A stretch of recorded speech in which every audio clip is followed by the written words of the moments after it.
You praise you, Jesus, in this place, oh God. We praise you, Jesus.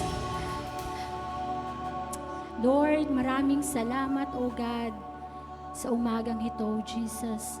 Lord, right now, we just want to pour out your presence, oh God, in our midst, oh God.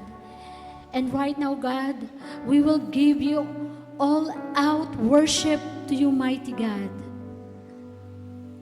Lord, just open our hearts, oh God, as we worship you, Panginoon. As we give, Panginoon, yung strength namin. As we give, Panginoon, yung lahat-lahat sa amin, oh God. And today, Jesus, Ikaw, Lord, yung makita namin sa aming kalagitnaan at ng yung banal na Espiritu, oh God. We praise you, Jesus. Hallelujah.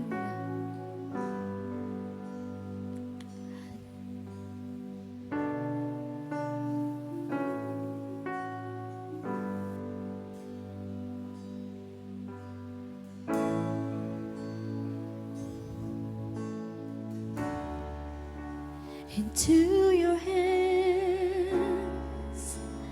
I commit again with all I am for you, Lord.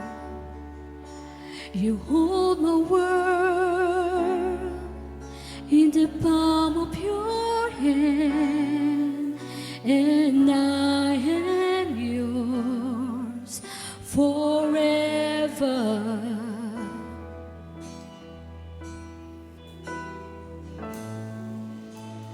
Jesus, I believe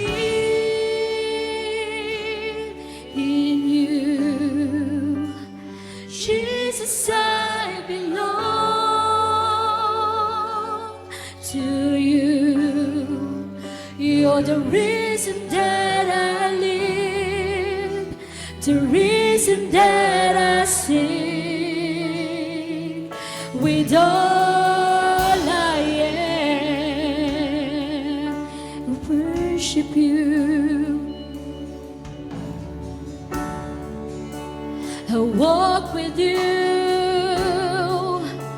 wherever you go, through tears and joy. I trust in you, and I will live in all of your ways, your promises forever.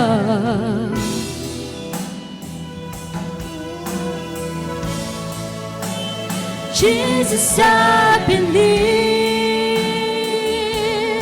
in you. Jesus, I belong to you. You're the reason that I live, the reason that I sing. Jesus, I believe in you. Jesus, I belong to you. You're the reason that I live, the reason that I sing. With all I am, oh, we worship you.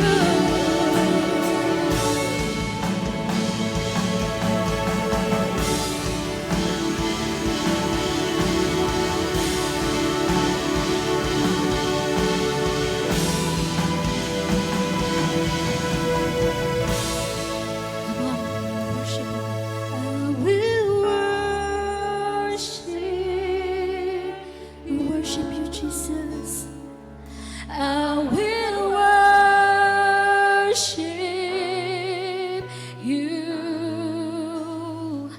I will worship you. I will worship you.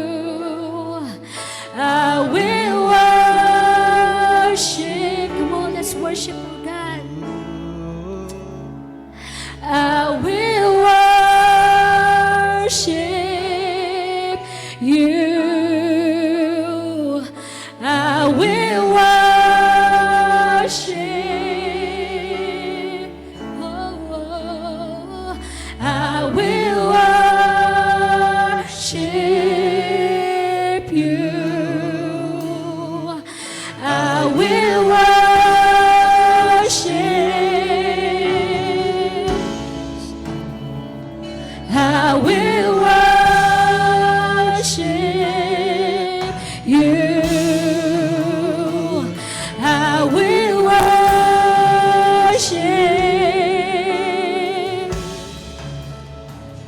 I will worship you. I will worship. I will worship you. Jesus, I believe in you. Jesus, I belong to you. You're the reason that I live, the reason that I sing. Jesus, I believe in you. Jesus, I belong to you.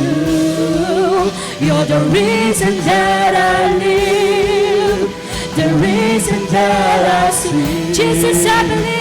Jesus, I believe. Yes, oh God, in you. Jesus, I belong to you. You're the reason that I live, the reason that I sing. Jesus, I believe in you. Jesus, I belong to you. You're the reason that I live, the reason that I sing. Yes, Jesus, Jesus, I believe in Jesus, in you. Jesus, I belong to you. You're the reason that I live, the reason that I sing. Jesus, I believe in you. Jesus, I belong to you. You're the reason that I live, the reason that I sing. Yes, Jesus.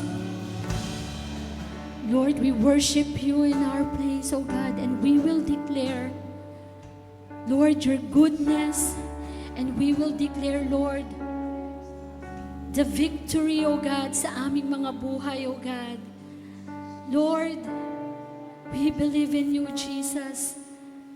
We belong to you, O God. And you are the reason that I live, Panginoon. Ikaw ang dahilan, Panginoon, kung bakit kami nabubuhay. Kaya right now, O God, ikaw ang Diyos magpakailanman. Ikaw ang Diyos magpakailanman, Panginoon. Hallelujah, O God. We praise you, Jesus. We honor you, O God.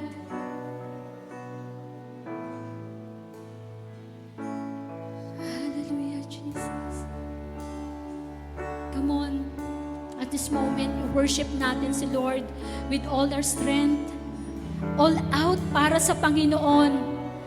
Lahat ng lakas natin, ibuhos natin sa pagpuri sa ating Diyos na buhay. Come on.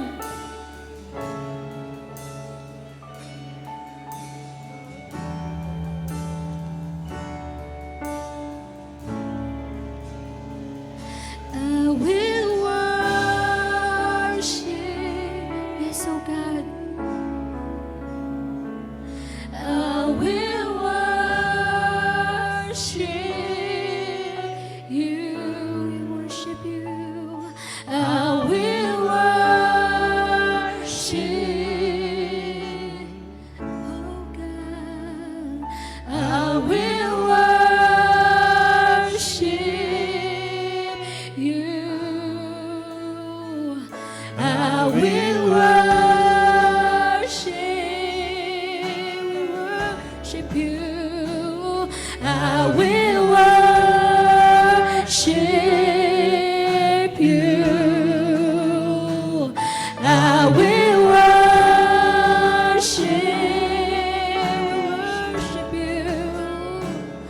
I will worship you.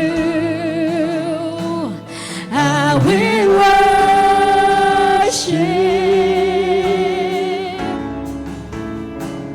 I will worship you. I will worship. Yes, oh God, I will worship you. Come on, let's worship the Lord. I will worship. We worship you. I will worship you. I will worship.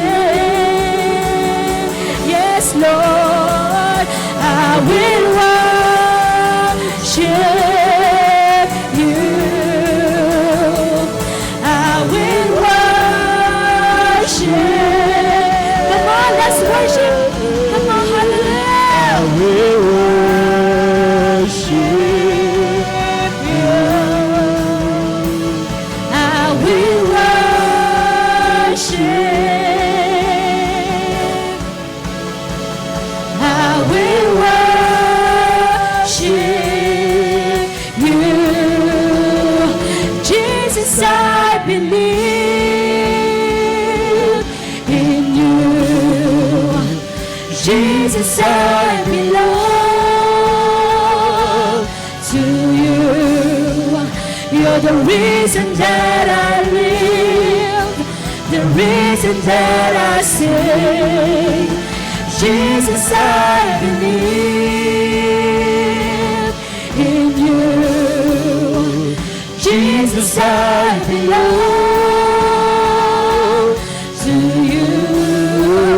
You're the reason that I live, the reason that I sing. Jesus, I believe, worship you. Jesus, I belong to you. You're the reason that I live, the reason that I sing. Jesus, I believe in you. Jesus, I belong to you. You're the reason that I live, the reason that I sing. Come on. Jesus, I believe in you. Jesus, I belong to you. You're the reason that I live, the reason that I sing. With all I am, worship you. We worship you, oh God. Yes, Lord. Worship you, Jesus, Lord. You are our greatest gift to us, oh Jesus. Lord, maraming salamat, Panginoon. Thank you, Lord, for your presence, oh God. Lord, salamat, Lord. Ikaw ang aming Diyos magpakailanman. Lord, walang Diyos kailanman na maikukumpara sa iyo, Panginoon. Kaya Lord, right now, we will declare ngayon, Panginoon, ang aming mga buhay ay malaya na, Panginoon. Malaya na kami, Lord God. Kami ay matagumpay, Panginoon, sa lahat ng aming mga kinaharap na problema, Panginoon, sitwasyon, Panginoon, ng aming mga buhay. Dahil naniniwala kami, Panginoon, na lahat to ay tinapos mo na, Panginoon, sa cross. Lord, maraming salamat, O God. Ikaw ang aming Diyos. Pupurihin ka namin, pasasalamatan, at ibibigay, Panginoon, ang aming buong buhay sa iyo, God. Holy Spirit, thank you so much sa pagsama sa amin ngayong umaga. Dinadakila ka namin, Ika'y makapangyarihan, Ika'y Diyos, magpakailanman, O God. Maraming salamat po, Panginoon. And can we give our best clap to Jesus? Our big hand for Jesus. Come on! Ibigay natin ang isang malakas na palakpak na deserve ng ating Panginoon. Hallelujah! Thank you, God. And all the glory, all the praises, adoration belongs to your name. In Jesus' name, amen and amen. Thank you so much sa ating music team. Ayan, so before we proceed sa ating main event, which is ang ating word for this Sunday or this Avenue service, so few announcement lang po. This August, which is on August 31, magkakaroon po tayo ng mentoring with Bishop Labang. And this will be on the same venue po as before sa PSSC. And sa registration fee po is gaya pa rin dati, so 250 pesos. So for process or method, paano tayo pwede mag-register, we can reach out po sa ating mga cell leaders. And ayan, bukod sa ating mentoring with Bishop Labang, meron pang mas kaabang-abang. So, this October, we will be having our G12 Philippines National Conference for this year, 2024. So, ayan, meron po tayong early bird sa mga gusto pong maka-discount or lesser amount ng payment. We can register po earlier, which will be until,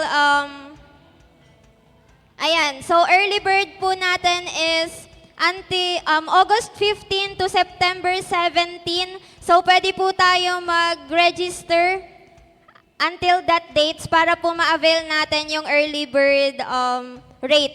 So for the amount or kung magkano po yung mga rates natin for each early bird, regular, and sa pastors and leaders training retreat admission. So, yung mga payment po doon, details, we can ask for our cell leaders para mas ma-explain po sa atin in details. So, ayun lang naman po ang ating announcement for today and yung mga aabangan natin this August and until October. So, for few announcement, ayan, kung may additional, ibababa na lang din po sa atin ng ating mga cell leaders. So, right now, come on, let's all stand. Ayan, tayo tayo. Yung mga inaantok, tayo muna. Ayan. Alam ko medyo malamig, no? Kasi morning. Ayan, baka may mga tira-tira pang antok. So, ngayon, syempre, hindi pwede na matatapos ang araw na to without fulfilling our soul with a message galing kay Lord. So, let's all welcome our pastor, Pastor Al Belga.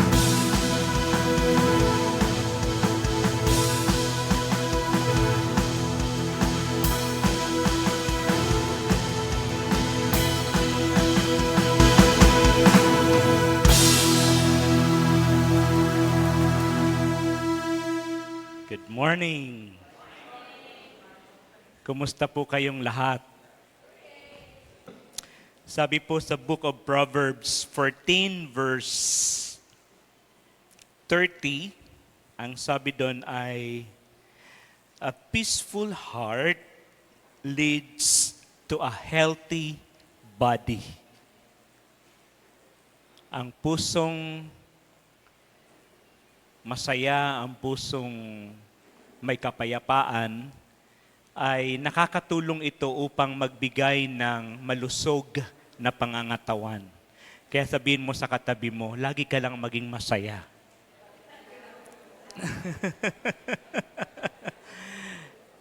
Oo.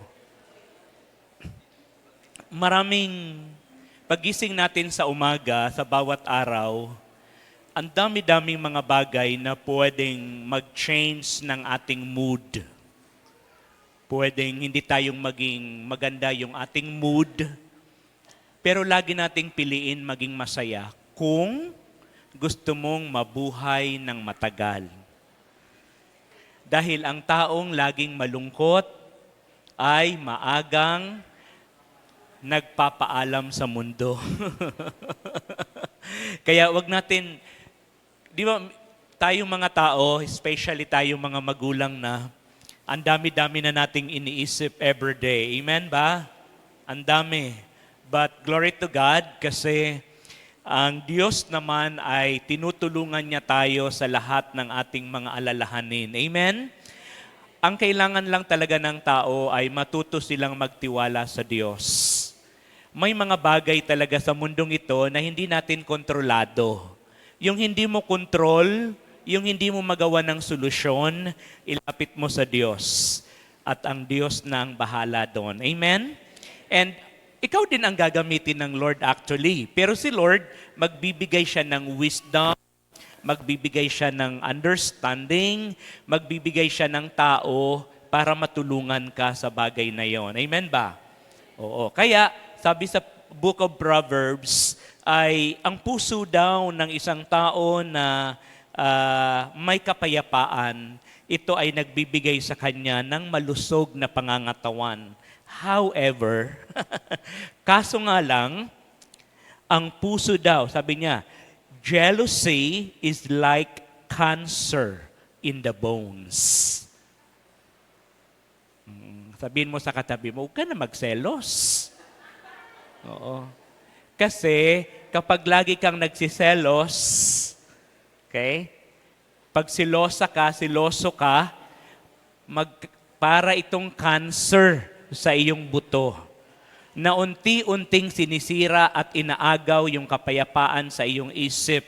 Kapag ang tao pa naman ay laging nagsiselos, tamang hinala yan. Oo, di ba? So, laging naghihinala. Pagka medyo na late ng uwi, o saan ka galing? O agad-agad may pinanggalingan, di ba? Sino kasama mo? Yung mga ganon, di ba? So, kapag lagi kang nagsiselos, yung mga mag-asawa, hindi na kayo nagiging masaya kasi ang utak mo ay laging naghihinala. Kawawa naman yung pinanghihinalaan mo, lalo na kung wala naman talagang ginagawa. Amen ba? Oo, sabihin mo sa katabi mo, yung asawa mo na katabi mo, magtiwala ka lang. Ikaw nga pinili eh. Amen? Ikaw nga pinakasalan eh. Di ba? Ikaw nga pinakasalan. So, ikaw na talaga yan. Amen? Tayo po'y manalangin. Pakibigyan ng smile yung katabi mo bago tayo mag-pray. Yung dalawa, magngitian kayo. Kaya Amen. So, sige po tayo'y manalangin. Holy Spirit, we love you and we thank you, God, for your love. Thank you, Lord, for the life na mayroon kami. Salamat, Panginoon, dahil na-sustain namin ang buong linggong ito because of your grace and because of your mercy. Thank you, God, for your great provisions. And thank you, God, for your protections. Thank you, God, for the wisdom. Salamat, Lord, dahil ikaw ang Diyos na laging nakaalaalay o nakaalalay sa amin sa mga panahon at sa mga sitwasyon na kami ay naguguluhan, lagi kang nandyan upang kami ay gabayan. Salamat, Lord. Kaya today, prepare our hearts and our souls to receive your words sa aming spirit upang ito ay maging gabay at maging kalakasan ng bawat isa sa amin. Thank you, Lord. In Jesus' name we pray. Amen and amen. Pwede na po tayong makaupo and aking dalangin habang kayo ay nasa upuan ay maramdaman mo na ikaw ay relax. Kung kayo ay nauuhaw, marami pong tubig diyan sa kusina. Kung kayo po ay parang inaantok, mayroon din pong kape. So gusto ko lang na maramdaman mo today na relax ang iyong spirit. Amen? Alisin ang anumang mga alalahanin. Amen po ba? Habang kayo ay makinig ng word, wag mo munang isipin yung ulam, wag mo munang isipin kung ano ang iyong mga isasahog sa iyong gulay doon sa iyong bahay. Just focus. Ibigay mo lang muna ang 45 minutes or less than 45 minutes para kay Lord. Amen? Okay. Ngayon po, ang pag-usapan natin, good morning pala sa aking anak, si Pastor Joe ng Montalban at ang kanyang mga nagwagwapuhan at naggagandahang mga kasama. So maraming salamat anak, dumalaw ka. Ang pag-uusapan natin ngayon ay matatagpuan sa Acts chapter 11 from verse 5 to 10. Actually, ito po ay continuation ng message natin last Sunday. Okay? Ito po ay continuation or part 2 ng ating message last Sunday. Ang salita ng Diyos or ang Biblia, ang dami-daming mga mensahe, especially yung mga messages of encouragement. Amen? Ang Biblia ay punong-puno ng mga magagandang mensahe at punong-puno ng mga mensahe na pwedeng magbigay sa iyo ng encouragement. Amen.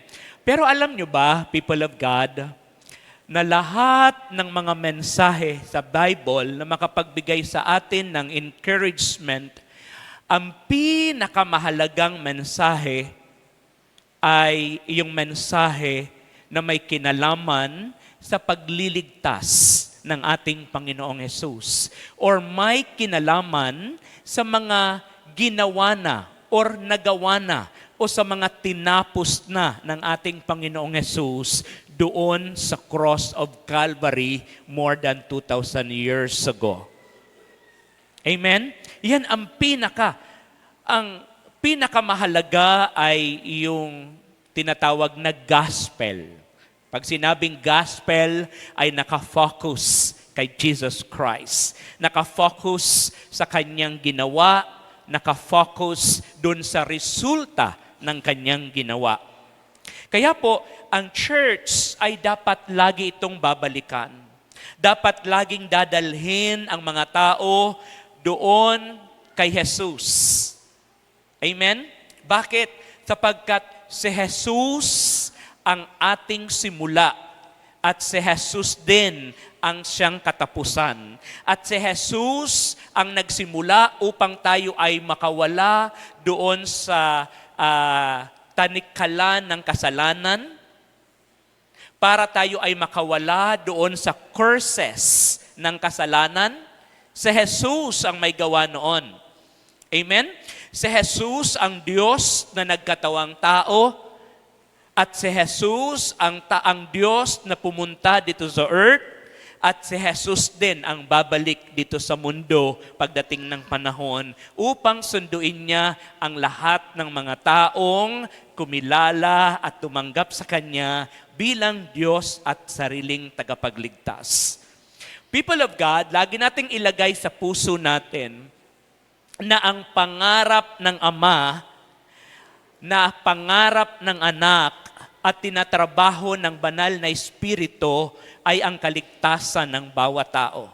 Ang pinakamahalagang mensahe sa mundong ito na dapat ay marinig ng sangkatauhan ang may kinalaman sa kaligtasan. Amen? Ang may kinalaman sa kaligtasan. Yung unang prophet na ipinanganak sa New Testament, ang una niyang mensahe, si John the Baptist, is about salvation. Nung dumating yung Messiah, ang una niyang mensahe is about salvation. Nung dumating yung Holy Spirit sa life ni Peter, the first message is about salvation. Amen? Ang Old Testament, from Genesis to Malachi, ang lahat ng yan ay may kinalaman sa Savior. Amen? Kaya ang pinaka-the best message na pwede nating ma-appreciate sa Bible ay ang may kinalaman sa kaligtasan ng ating kaluluwa. All of us ay dapat makarinig because salvation is for everybody. Ang kaligtasan ay para sa lahat. Ang kaligtasan ay walang tinatangi. At ang kaligtasan ay walang pinipili. Ang kaligtasan na ino-offer ng ating Panginoong Yesus ay sa lahat ng tao na nabuhay at nabubuhay sa mundong ito at sa mga taong parating pa lamang sa mundong ito. Ang kaligtasan ay para sa kanila. Ang kaligtasan ay para sa atin. So, people of God, napakahalaga ang kaligtasan. Bakit? Kasi lahat tayong tao ay nahiwalay sa Diyos. Because of our disobedience, because of our sins. Yung kasalanan ng tao ay nagbunga ito ng separation ng tao sa Diyos. At dahil tayo ay na-separate sa isang holy God, kailangan gumawa ng paraan ng Diyos Ama, kaya pinadala ang anak na si Jesus upang ang sinumang sumampalataya sa Kanya ay muling makabalik doon sa pagmamahal ng Ama. Ang kaligtasan ay para sa akin at para sa inyong lahat. Amen. Ang kaligtasan ba ay para sa mga taong banal? Hindi po. Ang kaligtasan ay para sa lahat ng taong nagkasala. Kaya nga sabi ni Jesus, ang doktor, ang taong may sakit ay nangangailangan ng doktor. Kaya si Lord naparito upang tayo ay gamutin sa kasalanan. Amen po ba? So, ang title ng message natin today, Winning is God's Vision. Winning is God's vision. Ang lahat ng tao na makabalik sa Diyos ay hindi ko po vision, hindi po ito pangitain ng church, hindi ito program ng church, kundi ito ay pangitain ng Ama. Pangitain ng Ama na isinakatuparan ng anak sa pamamagitan ng kanyang dugo at tinatrabaho ng banal na Espiritu sa kasalukuyan. Amen. So winning is God's vision. Acts chapter 11 from verse 5 to 10. I was in the town of Joppa, he said, and while I was praying, I went into a trance and saw a vision. Something like a large sheet was let down by its four corners from the sky, and it came right down to me. Ang nagsasalita po ay wala pong iba kundi si Peter. When I looked inside the sheet, I saw all sorts of tame and wild animals, reptiles and birds. And I heard a voice, "Get up, Peter, and kill and eat them." Sabi ni Peter, "No, no, Lord," I replied. "I have never eaten anything that our Jewish laws have declared impure or unclean." But the voice from heaven spoke again, "Do not call something unclean if God has made it clean." This happened 3 times before the sheet and all it contained was pulled back up to heaven. Wow! How a great testimony. Amen? So balikan natin ang pangyayari. Nasaan? Sino ang pinaka-main character dito sa binasa nating mga verses? Ang main character ay walang iba, kundi isa sa mga apostle ni Jesus Christ na ang pangalan ay si Peter. Nasaan si Peter? Si Peter ay nasa lugar ng Joppa. Okay? Ang lugar na ito ay tabing dagat. At nakaugalian na ni Peter na tuwing hapon, 3:00 ng hapon, siya po ay nananalangin. Lagi siyang nagpipray dahil siya po ay lingkod ni Lord ang prayer niya, ito yung pamamaraan niya para palakasin ang kanyang spirituality. Nung siya ay nananalangin, biglang binigyan siya ni Lord ng pangitain, or sa English ay vision. At habang siya ay nagpipray, nakita niya yung vision. At yung vision na binigay ni Lord sa kanya ay mayroong blanket from heaven na bumababa, at nung tiningnan niya, sabi ng boses ay, "Tumayo ka, Peter." Pagtayo ni Peter, nakita niya yung laman ng blanket na bumababa from heaven. At hindi po kaaya-aya sa paningin ni Peter ang kanyang nakita. Dahil ang kanyang nakita ay iba't ibang uri ng mga animals, mayroon pang reptiles, at iba't ibang uri ng ibon. At siya ay inutusan ni Lord. Ang sabi ni Lord kay Peter, "Get up, Peter, kill and eat them." Sabi ni Lord, "Peter, tayo ka, magkatay ka, katayin mo mga yan, then kainin mo." Pero yung sagot ni Peter, "No, Lord, no." I replied, "I have never eaten anything that our Jewish laws have declared impure or unclean." Naku, Lord, hindi kailanman. Dahil ang mga nakita kong laman ng blanket ay mga animals na sa ating law, sa ating batas dito sa ating bansa, ay dineclare na mga unclean animal. Ibig sabihin, hindi po pwedeng kainin yung mga ganyan. Sabi ni Lord, "Peter, huwag mong ituring na madumi ang mga bagay na akin ang nilinis." Palakpakan nga natin si Lord sa bagay na yun. So, literal ba ang ibig sabihin? Hindi po. Sapagkat yung mga reptiles na nakita doon sa blanket, ang ibig sabihin po nito ay tumutukoy sa mga Gentiles. Tumutukoy sa mga taong walang kinikilalang Diyos. Amen? Sapagkat ang dahilan ng kamatayan ni Jesus sa cross ay para mailigtas ang Jewish people. Si Jesus ay nagkatawang tao para lamang sa mga Hudyo.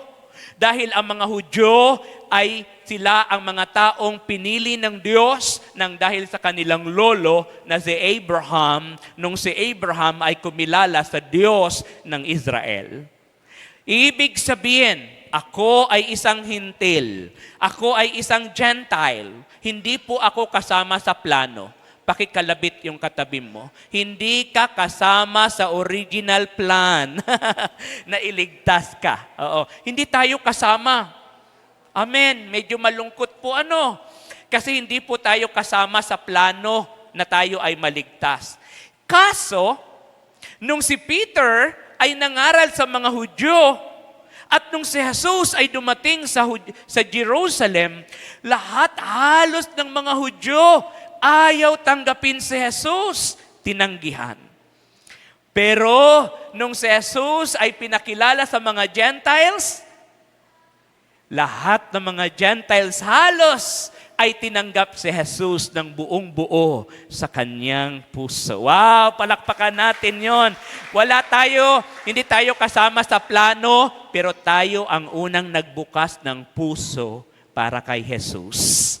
Amen. Hallelujah. Kaya tayo ay inadapt. Sabihin mo, adopted. Yes, adopted po tayo. Pero alalahanin natin mga anak na ang adopted sa harapan ng ating Panginoon ay same right ng mga tunay na anak. Hallelujah. So, the heart of God is for all people to get saved.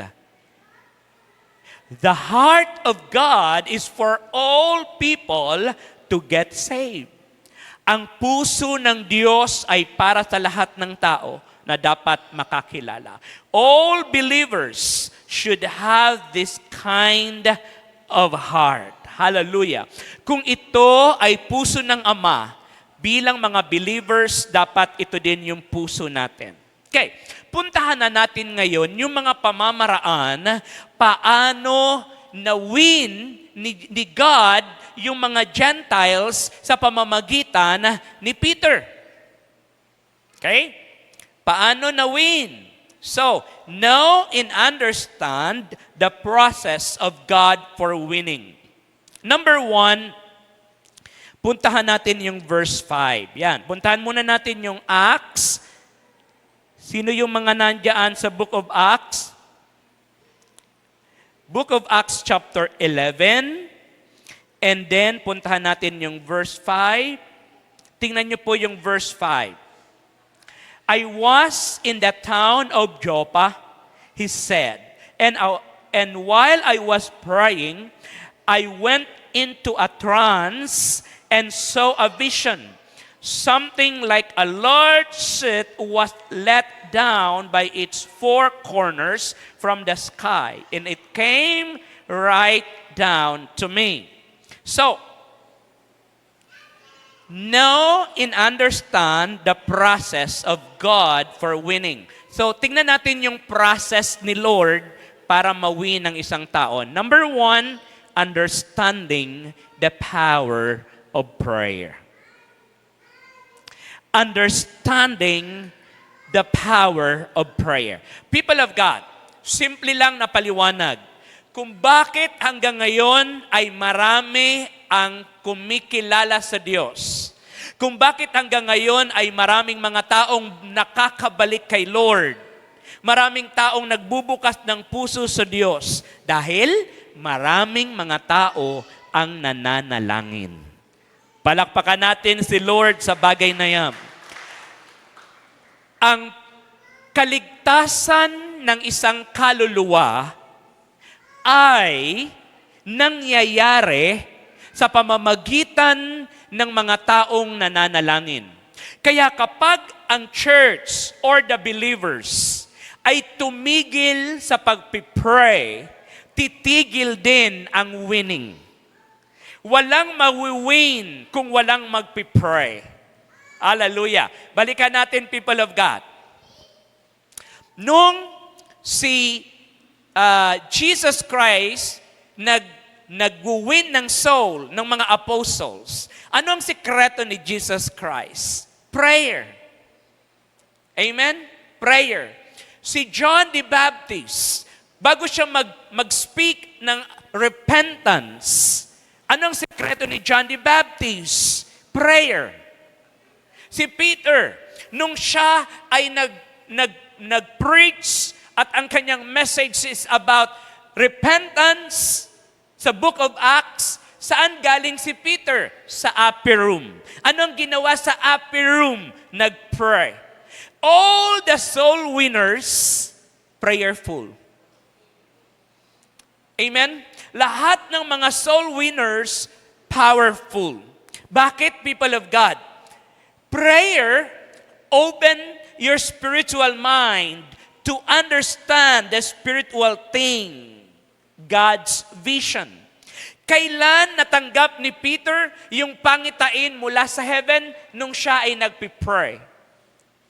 Si Peter, yung kanyang understanding, nung nakita niya yung mga reptiles, ang kanyang understanding ay literal. Sabi ni Lord, Peter, tumayo ka, katayin mo yan, at kainin mo yan. Biglang, hindi ako pwedeng kumain yan, mga unclean animal yan. Pero hindi naman literal. And then, maya-maya, naintindihan ni Peter na hindi naman pala talaga ipinapakain sa kanya yung mga reptiles bagkos na dapat siya ay pumunta sa isang lugar upang siya ay makapag-win ng soul. People of God, we can never understand the mind, the ways, the instructions of God kung hindi tayo nagpipray. Kapag tayo ay nagpipray, nagiging bukas yung ating spiritual understanding sa spiritual world. Hallelujah. Amen?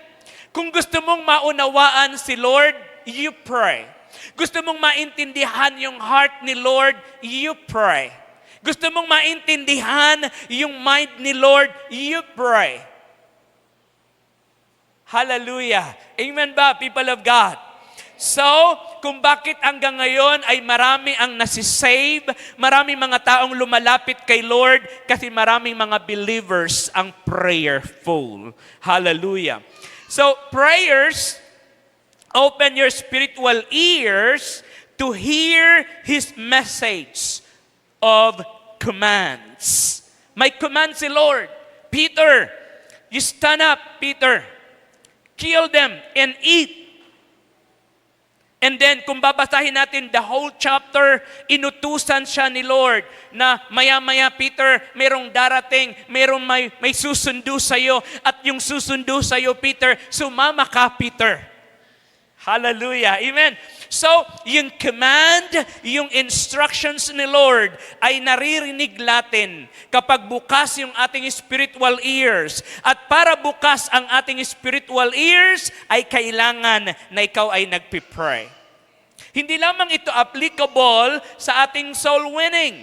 Even sa ating everyday situations ng buhay natin.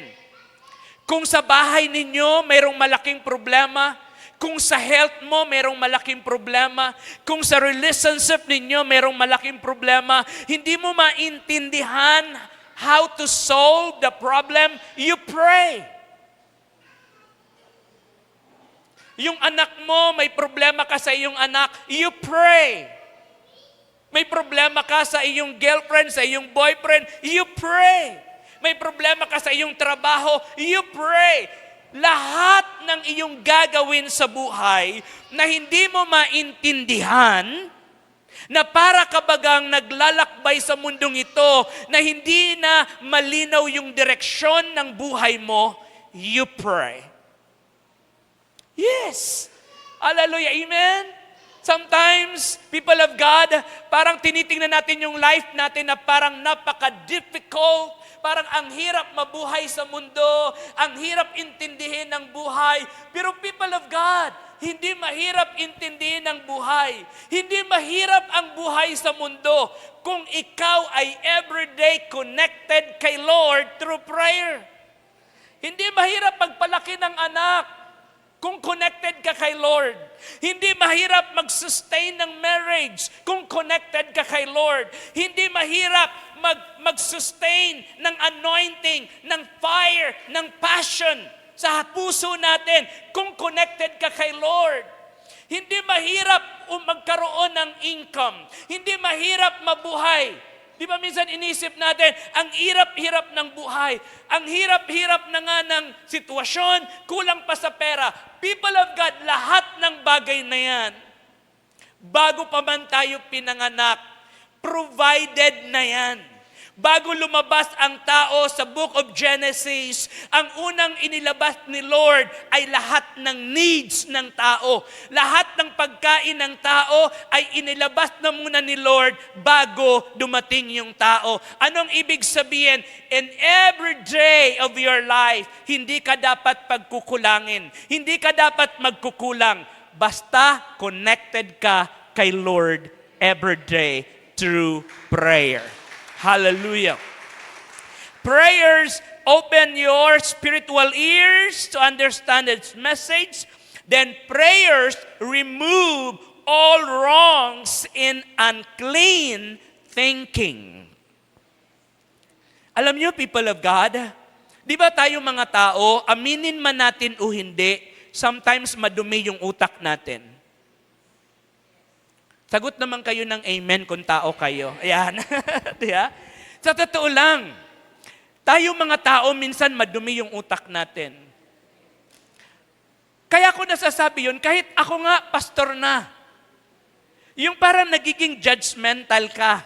Amen? Kaya ako, pag sumasakay ako ng mga public transport, like halimbawa sa jeep, sa bus, gusto ko pumikit. Gusto ko nakapikit ako or nakayuko. Gusto ko nandun lang ako, nakayuko lang ako, at nakapikit. Bakit? Kasi pag dilat yung mata ko, nagiging judgmental ako. Kini-question ko ang lahat. Di, halimbawa, may nakita ako. parang hindi naman siya mayaman, parang hindi naman siya ganun kayaman, pero may vices, yung parang nangungunsumi ako, yung parang gano'n. Halimbawa, bumili ng sigarilyo. Tapos inisip ko, sana bili niya na lang yun ng pagkain ng anak niya o pagkain niya, yung mga ganon. So, nagiging judgmental ako. Sabi ko, Lord, di ba, people of God, sa Book of Proverbs, isa sa pinaka-hate ni Lord, isa sa kasalanang ayaw na ayaw ni Lord, ay ang matang mapagmataas.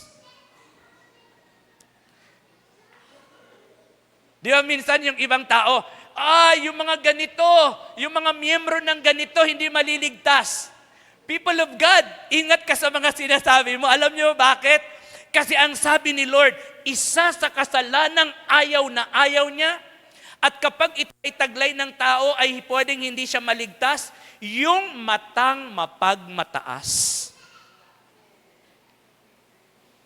Yung pag tumitingin ka sa iba, ikaw yung gwapo, ikaw yung maganda, ikaw yung magaling, tapos lahat ng tao pangit. Wow! Ikaw perfect, tapos lahat ng tao may kapintasan. Tama?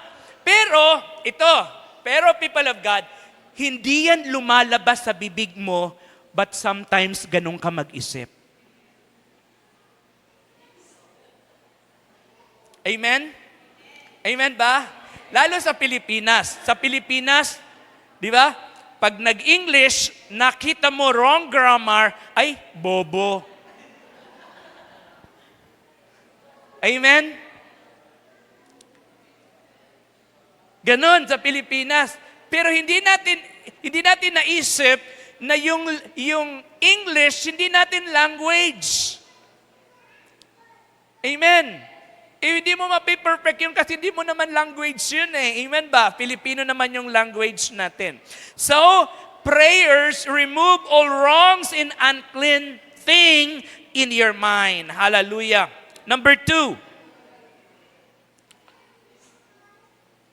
people of God, people will come to look for you. Once na mayroon nagpipray. Acts chapter 11 verse 11.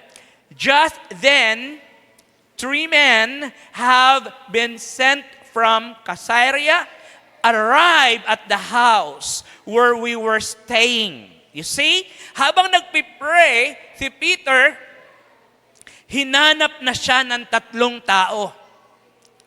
Amen? Tingnan niyo po, kung i-a-apply natin ang verse na ito sa winning, kapag ang soul winner ay nagpipray, hindi ka na maghahanap ng tao na iwuwin dahil ikaw ang hahanapin ng tao. If the church ay laging nag-uwin, nasa puso niya ang pag-uwin. Ibig sabihin ay nasa puso niya yung puso ng Diyos. Yung church na yon, siya yung pupuntahan ng tao. Amen? Kasi nandun yung puso ng Diyos. Kaya nga, walang malayong simbahan. Kaya nga makakapagtaka ka like yung simbahan natin sa Bulacan. Mayroong nagsisimba doon na taga Paranaque. Dinidiscourage ni Pastor Jernil, sabi niya, mayroon kaming church sa Paranaque, kakilala namin yung pastor, doon ka na lang. Pero hindi. Sabi nung lalaki, hindi. Kahit Paranaque ako nakatira, dahil dito ako nakakilala, at yung pastor natin doon ang nag-win sa kanya, doon siya mananatili. Kapag ang pastor, the leaders, the church ay nag-win ng soul, walang malayong lugar ang simbahan. Pupuntahan at pupuntahan yun ng tao. Bakit? Dahil ang Espiritu ng Diyos ang siyang nagsasalita sa taong yon at nagbibigay ng tamang direksyon. Kasi kapag ang church, kapag ang leader, kapag ang believer ay involved sa winning, palatandaan yon na ang simbahang ito, ang taong ito ay daladala ang puso ng Diyos. Hallelujah. Number 3, the Holy Spirit guides you in the right direction. Tingnan niyo po, hindi naligaw. Yung 3 men, hindi po naligaw. Alam nila from Caesarea, alam nila kung nasaan yung taong kailangan nila. At nandun sa Joppa. At hindi sila naligaw, people of God. Because the Holy Spirit ang siyang magbibigay ng direksyon. Amen, people of God? Ang Holy Spirit ang siyang nagbibigay ng direksyon. Kaya, ang taong nananalangin, hindi ka maliligaw sa lahat ng aspeto ng buhay mo. Amen? Mapapalove life man, di ba, sa mga ladies, kung marami ang nanliligaw sa iyo, sabay-sabay, malilito ka. Sino ba dito? Si Pedro, si Kula, di ba? Yung mga ganun, mga pangalan ng panahon, di ba? Si Fortunato, o di ba? Yung mga ganun, sino ba Lord? Tatlo Lord ang nangliligaw sa akin. Sino ba ang pipiliin ko? Sabihin mo sa katabi mong dalaga, you pray. Amen. You pray. Kasi hindi ka maliligaw. Tamang lalaki, tamang babae ang ibibigay sa iyo ni Lord kapag ikaw ay nananalangin. Amen. Because the Holy Spirit is the all-knowing God. Hallelujah. The Holy Spirit is the all-knowing God. Alam ng banal na Espiritu, yung parating, yung mangyayari pa lang, ay alam ng banal na Espiritu. Kaya nga, kapag ang life mo ay connected sa Holy Spirit, kapag yung life mo ay connected sa Word ni Lord, kapag ikaw ay laging nananalangin every day, hindi ka maliligaw. Walang pagkaligaw, people of God.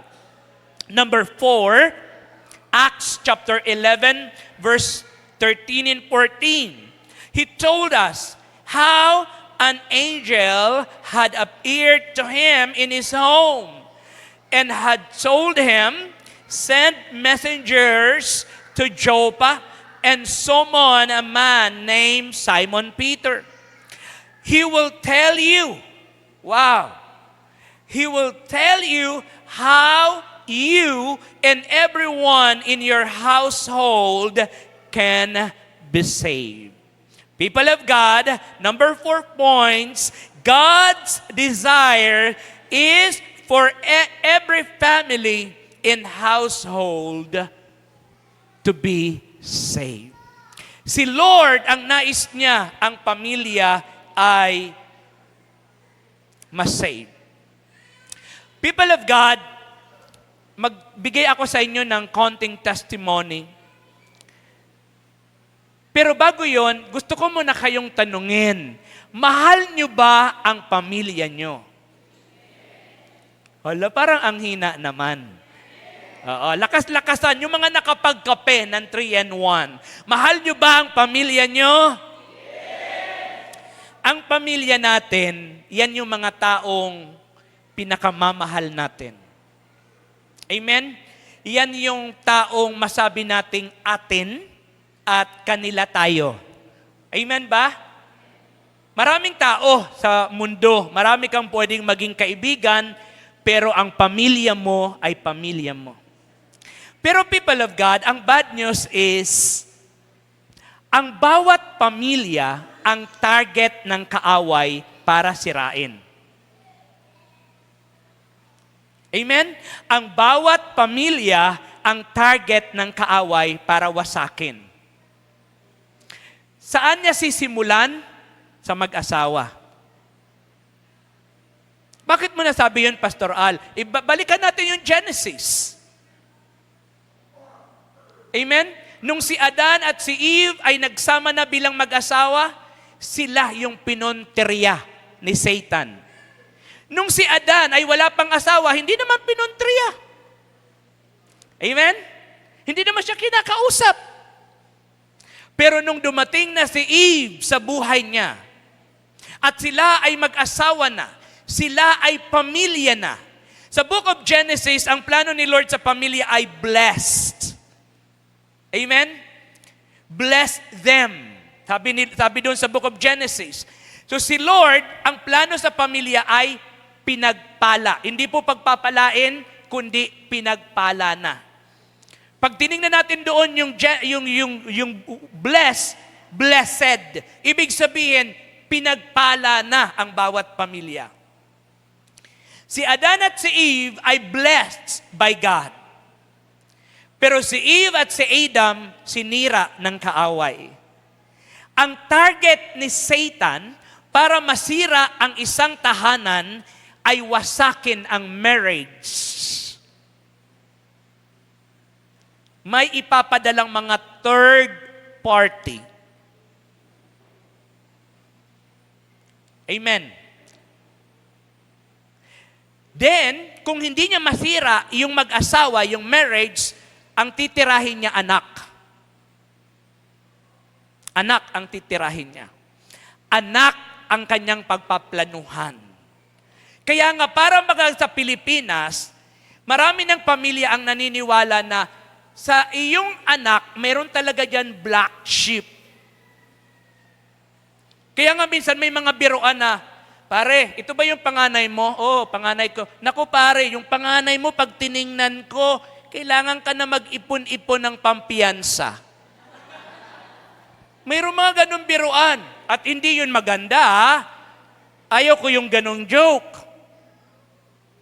Pag ako siguro na joke ng ganon at yung anak ko, ay pagsasabihan ko siya. Kasi hindi naman plano ni Lord yun, amen? Pero bakit parang natatanggap na yan ng mga pamilya, na sa pamilya talaga, may black sheep eh. Tama? Kasi nga, kung hindi masira yung marriage, ang sisirain yung anak. Ang target ni Satan ay sirain ang pamilya. Ang plano ng Lord, iligtas ang bawat tahanan. So, paano nyo babakuran ang inyong pamilya? Mga anak, paano nyo babakuran yung pamilya nyo? Paano nyo ipoprotect yung pamilya nyo? Dapat sa pamilya ninyo, meron kayong once a week na tinatawag na devotional time. Amen? Hala, wala nang sumagot. Dapat mayroon kayong time para mag-devotion. Kaya, sa mga anak, mahihirapan kayo kung agad-agad everyday magdi-devotion. So kahit na once a week lang, Saturday morning, bago mag-breakfast, magsama-sama muna kayo doon sa lamesa ninyo. And then, magbasa ng Bible. Kami ngayon nasa book of Matthew, chapter 10. Kasama yung dalawa naming anak. Pagkatapos namin magbasa, tatanungin namin, si wife, honey, ano yung ano mo? Yung rema mo? O ikaw Joshua, o ikaw Yam, ano yung rema mo? And then yung mga rema nila, pagsasama-samahin ko yon. Pagkatapos, ipi-play ko na yung worship song dito sa aking cellphone, sasabayan na namin. Mag-worship kami ng isa-dalawa na worship song. After that, magpipray na kami. Sa pamamagitan nun, mapoprotect ninyo yung pamilya ninyo. Amen ba? So people of God, ang plano ni Lord is save ang family mo. Ang plano ni Lord, ang bawat pamilya, ang bawat household ay makakilala kay Lord. People of God, if you love your family, your children, please, establish nyo yung prayer, worship, and word in your home. Kaya nga, ang mga kabataan ngayon, sobra na silang nilamon ng social media kasi every day, all the members ng family ay mayroong cellphone.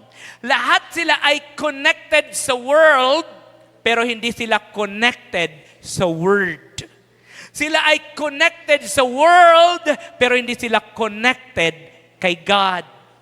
Sila ay connected sa kung anumang maduming social media. Pag tayo ay natutulog na mga parents, hindi na natin alam kung ano yung kanilang binabrowse. Hindi na natin alam nilang pinapanood. Pag tiningnan natin yung cellphone, ang daming password para mabuksan. Amen? Mga picture pa lang may password na. Messenger pa lang mayroon ng password. Paano mo mabuksan yon? Lalo na kung pinanganak ka ng 1970s. Amen? Katulad sa akin. Hindi ko alam gumawa ng Facebook. Hindi ko kaya mag-memorize ng password. Kaya pag tinatanong ako ng asawa ko, ano ba yung email ad mo? Ewan ko. Alam mo ba yung password mo? Tanungin mo si ganyan. Hindi ko alam kung ano yung ano ko. Kaya nga kapag nakakapag-post ako, mga primary 12, Dad, ikaw nag-post ito. Oo nga, hindi ko alam paano ko ba na-post yan. Kasi kataka-taka kapag nag-post ako. Kasi ibig sabihin na hulaan ko. Kasi hindi ko alam. Amen?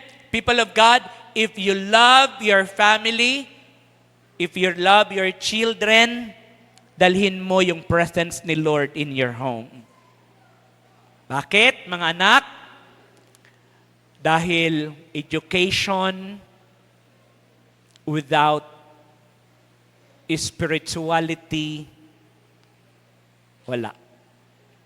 Kahit yung anak mo graduate ng UP, Lasal, Ateneo, Miriam, Harvard, Haggard University, kahit saan graduate yung anak mo, kahit siya yung pinakamatalino, wala kang maaasahan sa kanya na mabuti kapag wala siyang Diyos sa puso niya. Dahil hindi po sapat ang education para maging mabuti ang isang tao. Kaya kung mahal mo yung anak mo, gawin mo na ang tahanan mo ay laman dapat yan ng worship. Paggising nyo sa umaga, magpatugtog ka na ng mga gospel song. Amen? Hallelujah. Lakasan mo habang sila'y natutulog pa. Gospel song. Kasi kung ang mga ang mga tugtugan ninyo sa umagang-umaga, mga walang kaliwaan, mga walang salawahan, pagka ganon, wala. Puro kabiguan. Amen? Amen ba, people of God? If you love your family, i-establish mo ang word, ang prayer, ang worship in your home. Hindi yan masisira ng kaaway. Amen ba? And number 5, preaching God's word of salvation to people is His way of touching them through the Spirit to get back to Him and be saved. People of God, ang word ni Lord ay dapat ma-preach sa lahat ng tao. Sa bawat tahanan. Kaya sa verse 15, same chapter, as I began to speak, Peter continued, the Holy Spirit fell on them, just as He fell on us at the beginning. Wow, hallelujah. Yung presence ng Holy Spirit ay kumilos sa tahanan ng pinuntahan ni Peter nang dahil yung Word of God ay na-preach. At panghuli, dito na po ako magtatapos, people of God, receiving Jesus Christ in their lives is the beginning of our victorious life in the Spirit. Tayong lahat po ay tumayo. Tayo po ay tatayo sa presence ni Lord. Tinatawagan ko po yung worship team. People of God, receiving Jesus Christ in their lives is the beginning of a victorious life in the Spirit. People of God, sa lahat ng mensahe na inyong narinig, ito yung mensahe na pinakamahalaga. Hallelujah. Gusto mo ba ng victorious life? Gusto nyo ba ng masaya, maayos na buhay. Hindi man natin masabing perfect kasi nasa mundo pa tayo. Pero yung buhay na may kapayapaan, yung buhay na may katiyakan, kailangan nyo si Jesus Christ in your home. Si Jesus na lang ang kulang sa inyong tahanan. Sabihin mo nga sa katabi mo, si Jesus na lang ang kulang sa ating tahanan.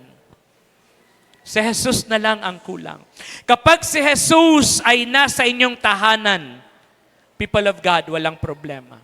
And today, before tayong mag-worship, gusto kong ipanalangin, mayroong mga tao na nangangailangan ng prayer dahil mayroon silang matinding karamdaman. Isa sa ipanalangin natin yung ate ni Kim Panlubasan, na nasan si Kim? Andun si Kim. Yung kanyang ate ay mayroong nag-struggle sa cancer. Nandun siya sa ibang bansa. Then, in-advise na siya ng kanyang doktor na umuwi ka na ng Pilipinas and spend your time with your family. Pagka ganyan na ang command ng doktor, medyo alam na natin. Amen? Tapos, isa sa ating mga dancer, si Reynalyn, ay grabe yung struggle niya sa kanyang health today. Si Reynalyn ay, kung di ako nagkakamali, ay line of 2 pa lang. Pero merong rare na karamdaman na parang katulad ng karamdaman ni Chris Aquino. Na ang kanyang immune system ay yun ang umaatake sa kanyang katawan. So kaya kanina, nandyan siya kanina, pindila siya nakapagsayaw kasi line of 2 pa lang pero namamanas na siya. Yung manas niya ay mula paa hanggang mukha. Pero people of God, we are big family. Amen. At i-protect natin yung bawat miyembro ng ating pamilya. Amen ba dito sa church? Pwede ba tayong mag-pray before tayo mag-worship? Father, we declare miracle. Lord, may mga bagay na hindi na namin kontrol. May mga bagay, Lord, na gusto naming makita kung paano kang kukilos at kung paano kang maghihimala. Lord, today, we declare healing kay Miss Panlubasan, Panginoon, na ngayon ay nasa ibang bansa pa, Lord God. Pero Lord, siya ay advised ng kanyang doctor na bumalik sa Pilipinas to spend her time sa kanyang family. Pero Lord, ang anak mong ito, Lord God, ay naniniwala sa iyo. Kaya siya nag-a-ask ng prayer. Father, we pray for miracle. We pray for healing, Lord. Ganon din, Panginoon, kay Reynalyn, Panginoon, na mayroong problema ang kanyang dugo at yung kanyang immune system ang sumisira ng kanyang katawan. But Lord, nothing is impossible. Father God, extend your miracle, your hands, your power, Lord God. And Lord, today, habang mag-worship kami, Lord, ito ay aming declaration na kami ay mga taong pinagtagumpay mo because of your words. Come on, people of God, kung naniniwala ka na you are victorious sapagkat tinanggap mo na si Jesus Christ as your Lord and Savior. People of God, come on, let's worship the Lord. Itaas natin ang kanyang pangalan sa ating buhay, sa ating mga pamilya, at sa ating mga tahanan. Praise.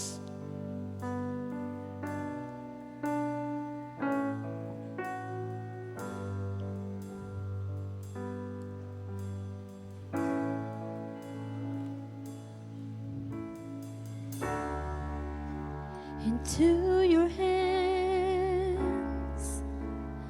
I commit again with all I am for you, Lord.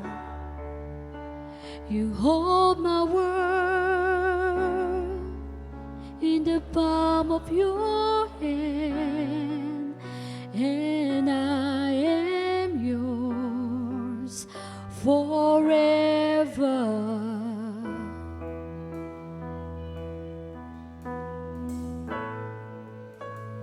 Jesus, I believe in you. Yes, Lord. Ito yung aming declaration. Jesus, I belong to you. You're the reason that I live, the reason that I sing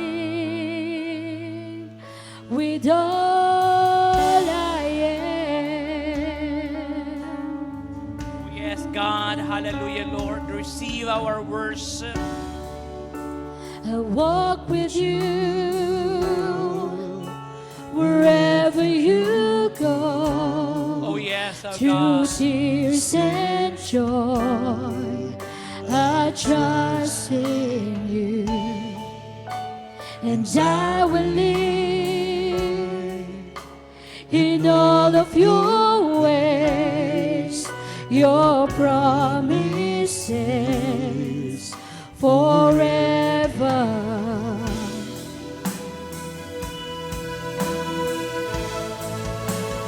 Jesus, I believe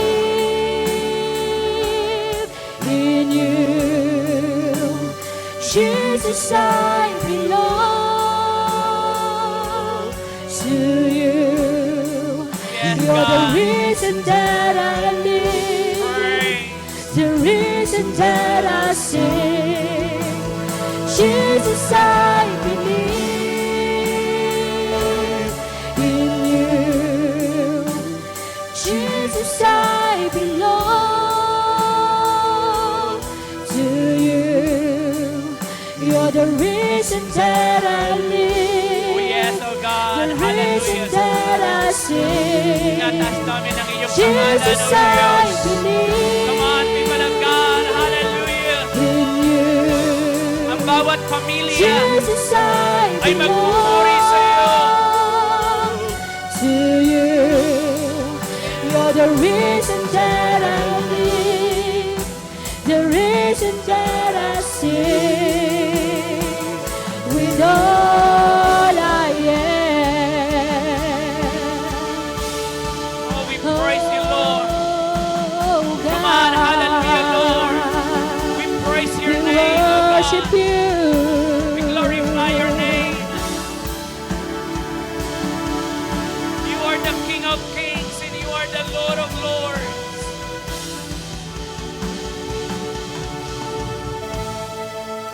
I will worship. Yes, O God. I will worship. Ang bawat pamilya, Panginoon, ay magpupuri. Itataas ang iyong pangalan. Ang bawat individual na nandito today ay magre-represent ng kanilang pamilya, Panginoon. Ang bawat pamilya, ang bawat tahanan ay maliligtas, O Lord. Praise. I will worship you. Oh yes, O God. I will worship you. I will worship you. I will worship. Come on for the last time. Hallelujah. I will worship you. Praise. I will worship. I will worship you. I will worship. Praise. Hallelujah, Lord.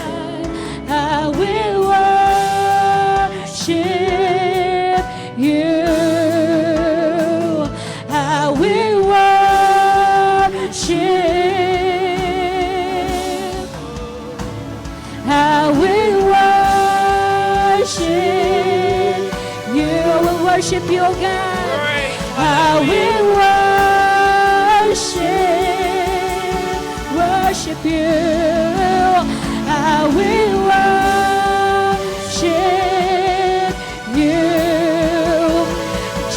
Jesus, I believe in you. Yes, oh God. Jesus, I belong to you. You're the reason that I live, the reason that I sing. Jesus, I believe in you. Jesus, I belong to you. You're the reason that I live, the reason that I sing. With all I am. Sabi sa Joshua 24 verse 15, sabi ni Joshua, "But as for me and my family, we will serve the Lord." Ulitin ko po, sabi ni Joshua chapter 24 verse 15, "But as for me in my house, in my family, we will serve the Lord." People of God, today, i-commit mo yung family mo kay Lord. People of God, ang daming nangyayari at ang dami-dami pang mangyayari. Sa ating bansa ay paulit-ulit tayong nire-remind ng PhilVox na merong matinding earthquake na tinatawag nilang The One dito sa Pilipinas. The big one. And hindi lang sa atin ina-announce ng DOH, pero ngayon may another virus na pumasok sa ating bansa. Nang sinasabi, mas matindi pa kaysa sa COVID. Grabe na talaga yung crisis. Grabe na talagang nangyayari. And people of God, ang mundo natin ay hindi patungo sa pagkaayos. Dahil ang mundo natin ay patungo sa pagkasira. Yan po ang sinasabi ng Biblia. Dahil ang lahat ng may simula ay mayroong wakas.